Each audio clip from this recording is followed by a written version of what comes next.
Since Ghislaine Maxwell just got transferred and is likely to get either whacked or walk free, please enjoy this episode from December 2021. Welcome back to New Jersey Criminal Podcast. Today is the end of the first week of the trial of United States of America versus Ghislaine Maxwell. Opening arguments began on Monday, and the first witness that the government called was pilot for Jeffrey Epstein, Larry Vasosky. And we've heard testimony throughout the week. The one thing that I found very interesting was the connection to New Jersey. And here today to talk to me about that connection is Enterprise reporter for The Record and USA Today, Christopher Mogg. Christopher, welcome. Hi, Meg. Thanks for having me. Like many of us, I have been glued to the news watching the development of the trial this week. The reporters are allowed in the courtroom to some limited extent, but the trial can't be recorded or rebroadcast. We are all relying on reading articles about the reporters who are there and their observations. And I found it interesting that the first witness was pilot. Now, the indictment, the superseding indictment against Ghislaine Maxwell, charges 8 counts, the first 6 of which involve allegations that she and others trafficked minors or conspired to traffic minors. Obviously, in order for the government to prove those charges, they have to prove that there was actual trafficking or traveling.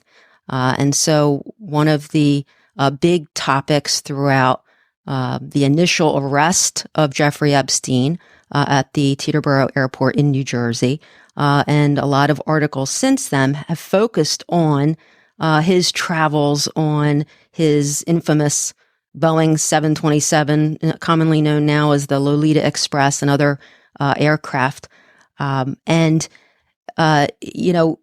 was doing a little bit of research and I came across your article from 2019, August of 2019, where you described the Teterboro Airport and how it really was the travel hub of his sex traffic ring. So I appreciate you joining me today to give us a little bit of the background that you learned when you first wrote that article back in 2019 and anything that you've learned since then, because it really does seem that this international travels by Epstein, there's been testimony just this week about Bill Clinton, Kevin Spacey, Bill Gates, etc. A lot of it, a large majority of it, was them flying in and out of this airport in New Jersey. So why don't you tell us about it? Sure. Thank you for having me. So I was similarly drawn to this case. I'm not in my journalism typically drawn to celebrity cases like this, but I found the facts of Jeffrey Epstein's alleged abuses and then his the way that he largely escaped consequences for his first conviction in Florida on multiple charges of sex trafficking, gripping and dark and awful. So when Epstein was arrested at Teterboro Airport in the summer of 2019, I was actually out of the country. I was on a writing fellowship up in Canada, literally on the side of a mountain in the Canadian Rockies.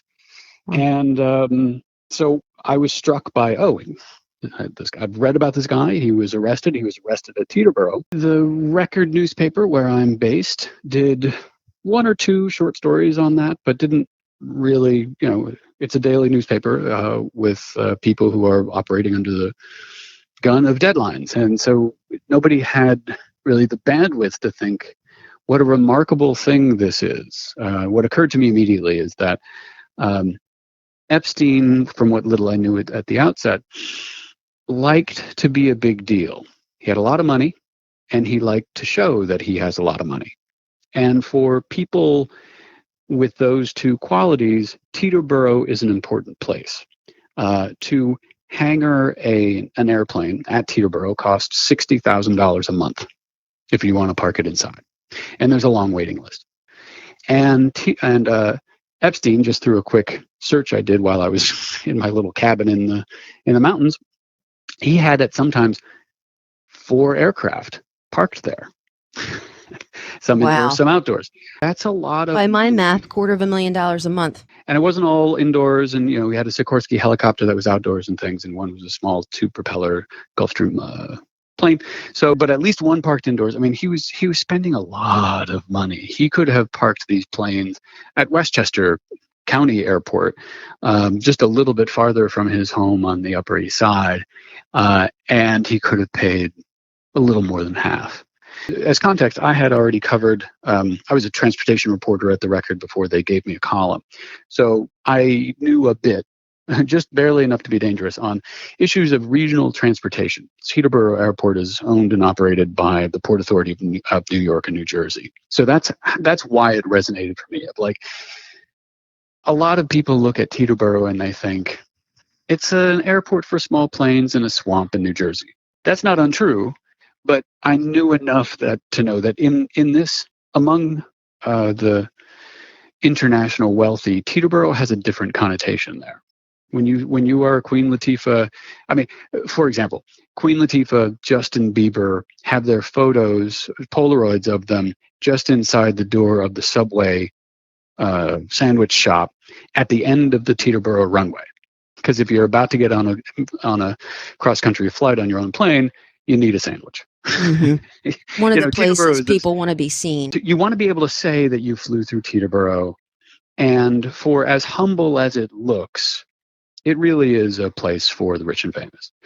When I got back from Canada, I started looking around, and there had been an earlier case in which Ms. Maxwell had been charged in Florida, and many of the documents, most of the documents from that case, had been sealed by court order, and on appeal, those records were unsealed and open to the public. So I found them online, started going through them, and I was immediately surprised by the volume of flights. These are all, I should describe them. It's a PDF of originally handwritten documents, like a grid, like a spreadsheet, written by just one of Jeffrey Epstein's 6 pilots. This was David Rogers. I found a copy of that online, and you referenced that in your August 2019 article. I had a question. Did he complete all of the logs or just the logs for the flights that he was the pilot, Rogers, that is? Because Epstein, just to be clear, Epstein had more than one pilot. Again, first witness called by the government this week was the Larry Visosky. You referenced just a minute ago, I believe, the logs written by David Rogers, who was one of the other, I think, 6 total pilots. Yes. So each pilot keeps their own log. So David Rogers, these 103 pages, I believe, of sheets of log sheets were just kept by one of Epstein's 6 pilots. The others didn't keep any logs? The others may or may not have had logs, but they were not subject to the unsealing. Got it. Understood. Decision by the Florida court. Okay. So that's a hint of how often he was flying. Epstein was flying.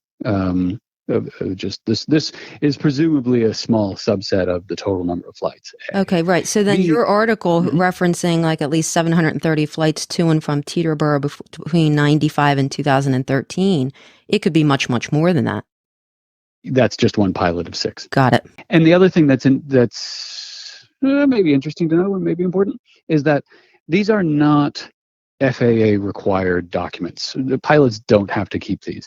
The reason why David Rogers said he kept them is because it is an important piece of information for maintenance of the airplane and insuring the airplane. You want to know how many hours the engines are up and running, roughly how many miles it has flown. So it's kind of an internal document for the Epstein business operations to say, when does it need a new engine?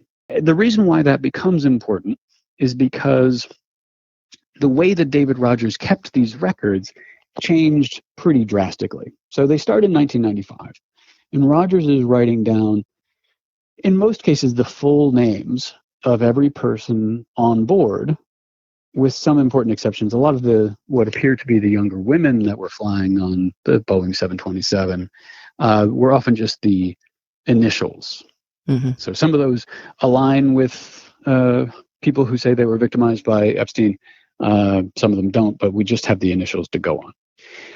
So after Epstein was charged in 2007 on sex trafficking, Rogers changed the way he wrote his notes. He stopped putting anyone's full name on. It became either just a hash mark for number of people on the plane or people's initials. So it became a lot more anonymous. And we don't have any indication at this point whether he did that of his own accord or whether he was directed to do that. I'm sure if he's called to testify, we will find out. I find it interesting that this otherwise humble place is this symbol for the international elite. That is a major reason, one would assume, why Epstein chose it to be the focus of his operations. I also should say that there's not a complete Venn diagram overlap here. Well, the same document that you and I both looked at. Mm-hmm. Donald Trump flew on at least one flight. Bill Clinton flew on, I believe, 3 flights, but it's been a little while since I looked. Mm-hmm. None of them went through Teterboro, so I didn't look at them. You were focusing on the Teterboro. Was on the plane there. Well, it seems to me that Teterboro, when Epstein was arrested, he was coming into Teterboro, right? And he was arrested. He was flying in from Paris. So the flights going in and out of Teterboro were all over the country and all over the world. It wasn't as though Teterboro just traveled to the Palm Beach residence or the Santa Fe residence. So it was... Yeah, it was his basis for flights to Paris, to Aspen, Colorado, to London. Is that so we're assuming, or do we know for sure that the Teterboro Airport is the airport that he would always fly along with Maxwell when she flew with him, anytime they were leaving or coming into the Manhattan residence? I can't say with 100% certainty. They did occasionally fly to Westchester, usually when Bill Clinton was on the plane. Okay. And a couple of occasions they flew to Newark. Mm-hmm. I don't know why. But yeah, it is definitely safe to say that for Epstein's New York home, Teterboro was the base. Since you wrote the article in August of 19, did you continue your research or investigation regarding the connection to Teterboro? Is there anything that you learned after you wrote the article in 2019 that you felt was worthy of either continued analysis or continued articles? Yes. So we did, I teamed up with 2 other reporters from The Record, Abbott Koloff and Gene Rimbaugh, who are amazing investigative journalists. And we wrote one more story about Teterboro. And the focus of that story was to talk about this world it's the world of private aviation, not all of which is for the elite. I mean, this can be crop dusters taking off from grass airports. It can be dentists with a little plane. A small subset of this private aviation world are rich people like Jeffrey Epstein. And the same rules apply to all of them for the same reason, which is you and I are used to getting onto a United flight at pick a major international airport, and we have to go through the TSA screening and our bags are checked. In private aviation, none of that applies. Nobody's checking your bags, nobody's checking the people on the plane. And the reasoning for that, both from the FAA agrees with the private aviation industry on the argument that owning a plane is like owning a car.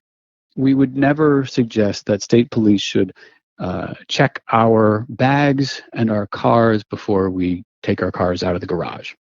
Along that same principle, it's a private plane, you own it, you get to take whatever you want. And if through other means we find you are ferrying or trafficking drugs or underage girls, then we have other means to find that and prosecute that. But that private aviation is not the primary lens through which we do enforcement of those problems. So arguably a privacy interest. Yeah, that they, I think because people get a little annoyed at the privileges and power of the rich, when you look at what is actually happening at a place like Teterboro or the Palm Beach airport where Epstein flew often, these are not the airport experiences that 99% of Americans have. The focus of operations at Teterboro are 5 what are called fixed base operations. And they have a long history in aviation because they actually predated the creation of airports. predated the word airport. And it just meant, here's a place where you can refuel your plane and get ready for your flight. They have evolved into reasonably opulent way stations, lounges for the rich, as their planes are fueled and serviced and ready to go, and their crews assemble. So I and a photographer snuck into the fixed base operation that Epstein used. It's a nice corporate airport lounge, with massaging seats for the pilots. They have bunks for pilots who need to sleep there. Not an amazing restaurant, but a little restaurant in there. They have leather seats for people to sit in. As nice as it can be when you're still looking at planes and getting blasted by jet fuel. Right. And that's part of the expense of using a place like Teterboro. These flights that were taken by Epstein, Maxwell, and others began before 9/11 and extended after 9/11, 2001. Are you aware if any rules changed from the perspective of the FAA post 9/11 with regard to these private planes? You indicated at the beginning of our conversation that the logs that you reviewed by Rogers, one of the 6 pilots, were not required. That surprises me to hear that the FAA still wouldn't require some sort of reporting requirements or knowledge of, private planes flying all over the country or the world. Yeah, no. I mean, it's really just you need to file a flight plan. That's it. Do you know if any of those flight plans have been reviewed by the government or have come into review? No, I don't know. It will be interesting, and I'm not sure if either the government or the defense intend to call any of the other pilots. I did review an account of the direct testimony of Larry Visosky on Monday and Tuesday and the cross-examination. And it sounded to me like the defense were pointing to what you said a minute ago about the use of initials of the folks that were on the plane to suggest that perhaps, for example, my initials MH, there could be somebody else with those initials, and that doesn't necessarily mean that I was on that flight, that kind of a thing. Right. Not that I've ever been on a private plane, but... Yeah. One of the interesting things there is that MH had her own plane. Right. It wasn't the big 727. It was usually, part of the time it was a Sikorsky helicopter, and part of the time it was a twin prop plane with vanity license. With GM. Yeah, I don't have a private plane as far as I know. It's a vanity license plate in the aviation world. If you can pay extra to have your initials as part of your tail number. Right. In fact, didn't the Boeing 727, the Lolita Express, didn't it end in JE? Yes. Right. And there was a plane. Sorry, there was always a plane at Teterboro with GM, Forges and Maxwell. So another thing that I should so she had her own private plane at Teterboro Airport. If she owned it or not is unclear, but it appears that it was named for her. Another thing that I should mention, maybe I haven't nailed this down specifically. The real issue when you're looking at this case for Jeffrey Epstein is because it's private aviation, there are no rules for security, really.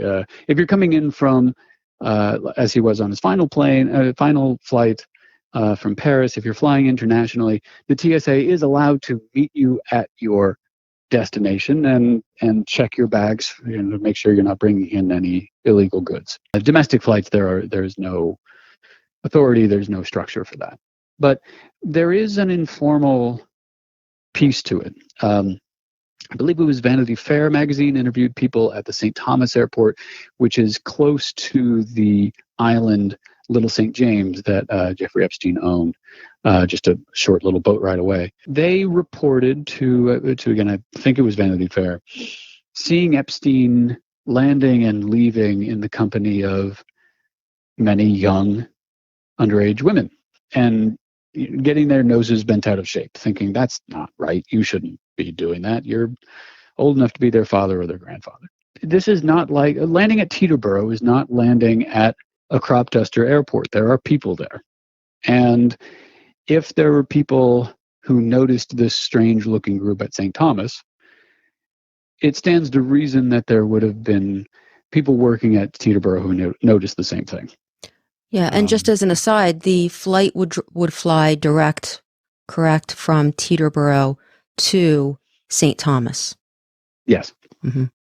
That's interesting, whether or not there would be any witnesses to the, boarding of these folks on the plane.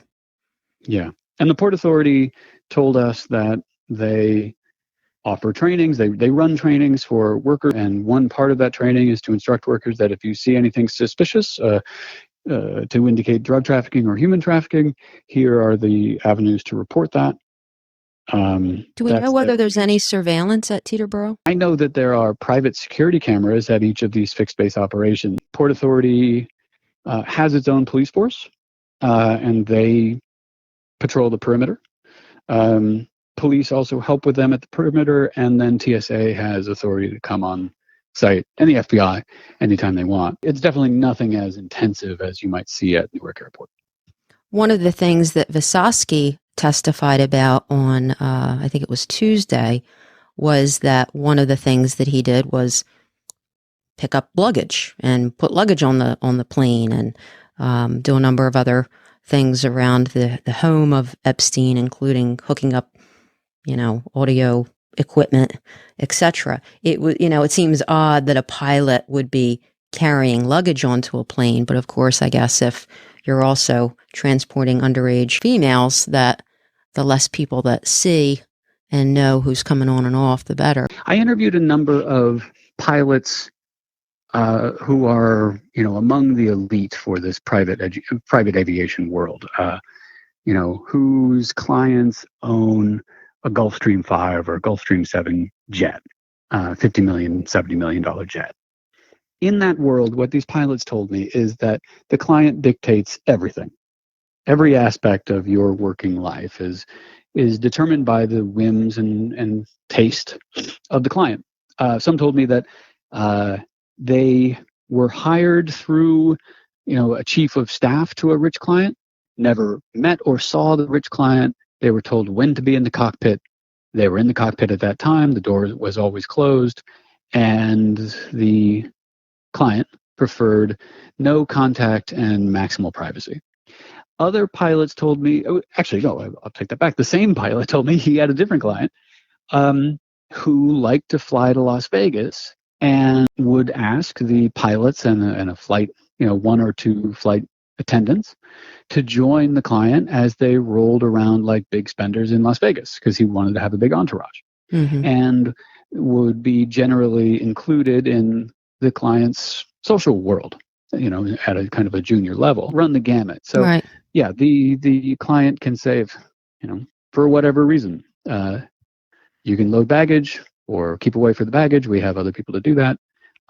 It's up to the client. Right, and I think Visosky also had testified. Again, I'm relying on what I have read by other reporters, or listened to by other reporters. But it's my understanding that Visosky had testified, that the cockpit door was closed. Of course, on cross-examination, it was brought out that he was never told he couldn't come out. On the other hand, he also testified that he was, close with Epstein, that Epstein, I think, paid for his daughter's, both of his daughter's college education, etc. And then on redirect, the AUSA, Jim Comey's daughter was handling him as a witness, said, well, did your daughters ever give him a massage? And he said, absolutely not. Right. So it sounds as though the government was, attempting to portray Visosky, again, one of 6 of his pilots, as being someone who was close with Epstein, who did a lot for him, more than just what a pilot would do, but went on the plane, stayed in the cockpit, didn't come out. The defense was attempting to show that he certainly wasn't told to stay in the cockpit, and again, was close with Epstein, but never saw or witnessed anything on the plane, at least when he piloted it. I am interested to see if any other pilots testified. It would be interesting to see if specifically if Rogers testified, because as we've discussed, we've seen his logs, and he may or may not be able to shed light on the individuals who those initials were to him, and why it was that he, after Epstein was first arrested, changed his quote unquote reporting style to not include certain initials, right? So and again, at the end of the day, it all centers around the majority, at least according to Rogers' flight records, the majority of the flights came in and out of Teterboro right here in New Jersey. Yeah. And I think that's, at first, I wasn't necessarily believing testimony from Rogers from the first trial in Florida. Well, the 727 is a big plane, but a lot of these Gulfstreams are pretty small. And I was thinking, you have to know who's on the plane if you're the pilot. Right. And my pilot contact said, sometimes, sometimes not. If you're in the cockpit, there is often at least two doors between you and the client. So there you've got obviously the cockpit door, but then there's often a little service area where you might have a crew sleeping station big enough for a bed to just barely lie flat, a bathroom, a kitchen. That is both used by crews during long flights and to prepare meals and drinks for the client. So you've got at least two doors. On Epstein's 727, there were multiple compartments going back, including this living room area with this donut-shaped couch we've learned from this trial. So that makes me less incredulous and really curious to see how the testimony goes in this trial, because it actually is possible for all of this to be happening and the pilot to genuinely not know, and or to say, I don't want to know. I'd rather not know. Right. Do you think that the spotlight that has been put upon these private aircrafts and these airports, such as Teterboro, might change either the perception of folks that use these airports? You started by saying this is kind of the rich and the famous, and people want to be seen there, to something that is nefarious, and or do you think that it could ultimately change federal rules, FAA rules regarding security, etc.? What do you think? After we published our story, two congressmen from North Jersey, it was Representative Josh Gottheimer of Wyckoff and Bill Pascrell of Patterson, introduced legislation to study this issue, to say that there are less stringent security regulations and staff training at Teterboro and similar facilities, and the TSA, the legislation authorized a study. It didn't authorize any kind of fix, to say the TSA needs to study this and see if there are security threats or law enforcement threats because of this private aviation network, and report back to Congress on what they find. We were happy to have any kind of official response in which members of Congress were agreeing that this seems strange, that we have this large network that operates completely on its own with very limited regulation. Nothing has come of that process. So maybe this trial, and especially the fact that the trial opens with establishing testimony from one of Epstein's pilots, maybe this brings more people talking about this issue. But I wouldn't be surprised if nothing happens, because I think a lot of people, both legislators and regular Americans, would agree with industry to say, well, do you want cops checking your trunk every time you go for a drive? Mm-hmm. Well, that's my plane. Hands off my plane. Yeah, well, that's a pretty good argument. And I haven't heard of anybody, nobody from TSA or even people who have pointed out that this is an issue. Nobody has really pointed out a way to increase security at facilities like Teterboro without infringing on that basic assumption of privacy. Fascinating. Yeah, that balance between privacy rights and the government's interest in protecting people, I think that's going to be a question that, as it relates to private airlines, private airports, private jets, we haven't heard the last of it. I think you're absolutely right. Yeah. Thank you so much for joining me, Chris. Thank you, Meg. It'll I be really interesting. Yeah, it'll be interesting to see what else we hear if Teterboro gets named specifically throughout the trial. If anything develops, I'd love to have you come back. Sure, I'd love to come back. I thank you for taking your time this afternoon to shed light into these details that you reported on over 2 years ago. Yeah. Thank you, Meg. I really appreciate it, and let's keep in touch. Thanks again for tuning in. And don't forget to subscribe anywhere you listen.